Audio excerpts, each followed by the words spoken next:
Today I'm going to rank every medallion that was released in Chapter 5. Now keep in mind some of these medallions are literally the same thing, so they will obviously be put in the same rank, and I will just mention that when I rank them. So yeah, let's get on with the first medallion. Let's start with the mysterious medallion. So basically this medallion gives you the invisible effect when you're crouching. It lasts for 15 seconds and you can build while in it. But it's really not that good, really. It deactivates when you aim, it deactivates when you are not crouching. It's really S, so I'll put it in C. Our next medallion is the medallion of Emma Frost. This medallion occasionally, like, every 30 seconds or something like that, marks nearby enemies with in red, so you can see them through walls and all that. This is a pretty good medallion in my opinion, so I will put it in S tier. Now our next medallions, I said medallions because these are similar, are Doom's medallion and Hades' medallion. Basically both of these medallions give you the effect of Siphon, Basically when you get a kill you get 15 health and shield. So this is actually very OP for someone who goes into a fight very often. You basically don't need to carry heals, so I will say this is an S tier in my opinion. I don't think this is controversial. So yeah, Doom and Hades' medallion are S tier. Let's go on with the next medallions and let's get into Season 3.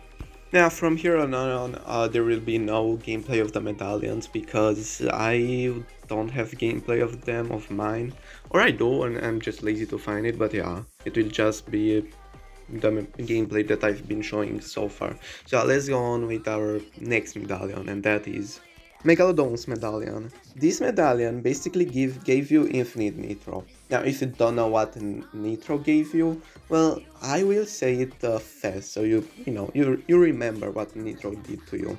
So nitro gave you more movement speed, the power to go through walls and players and deal a lot of damage, unlimited stamina, no fall damage, you could walk on water, and you could shoot faster.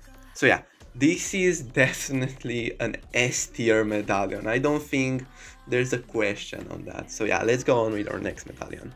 Ringmaster Scar's medallion. So yeah, this is also from Season 3 and it basically gives you infinite ammo on every gun you had and a little buff damage on the side, We'll talk more about the buff damage later, but now, this medallion, I will not put it in S tier personally. I wouldn't put it in A tier.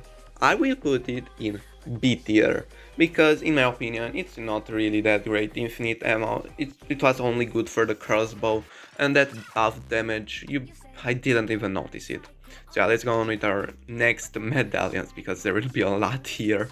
So let's talk about the medallion of the Mechanist, and every Chapter 5 Season 1 medallions, and that are Valeria, Montague, Nisha, Oscar, and Peter Griffin medallions. These all basically gave you shield over time with a limit. Obviously in Chapter 5 Season 1 the more medallions you had, the more shield you could get from it, but I will put them all in the same tier. They were good, but they weren't really anything, too much. So I will put them in A tier, all of them. I think that is fair. If you disagree with me, please say something in the comments, and also put your whole ranking in the comments while we are at it, because I know that we have different opinions, because we are people that, nobody has the same opinion. So yeah, let's go on with our, I think, last 3 medallions. Yes, the last 3. Now let's talk more about the medallion of the gods, and let's start with the king of the gods, the medallion of Zeus. Now this medallion gave you a speed boost and a jump boost while sprinting, so it was, in my opinion, pretty S. I'm sorry if you liked it. I will put it in B tier. So yeah, let's go on with the next medallion. Ares' medallion, the god of war, it was S, let's be honest. It basically just gave you a buff damage of so little damage that you barely noticed. There was literally no reason to get this medallion in a game. It was so useless in my opinion. I will put it in the lowest of the tiers, D tier. Now for our last medallion we have the medallion of the goodest boy, of the best boys. That is a medallion of Cerberus. This basically gave you the effect of the underworld water, you know, the 3 skulls that you can boost, but they recharge over time. So I'll say that was pretty good in my opinion, very, very good for mobility. So it's definitely an S tier for me. Now you might be wondering why this video isn't over. Well, there actually is one more medallion that isn't released yet, and that's the birthday medallion. Yeah, I will just go over what we know about this medallion, and basically when you jump, it gives you a balloon. It's it's a D tier if you ask me. I hate the balloons. I hated the augmented balloons. I hated it. So yeah, it's a D tier for me. Now this is my ranking here. You're welcome to do your own rating in the comments, but yeah, this is my opinion. So yeah, I hope you like my opinion because most of the time people don't do. You know, if you saw my the ranking on TikToks. But yeah, I was Spidey, guys. See you next time. Bye bye.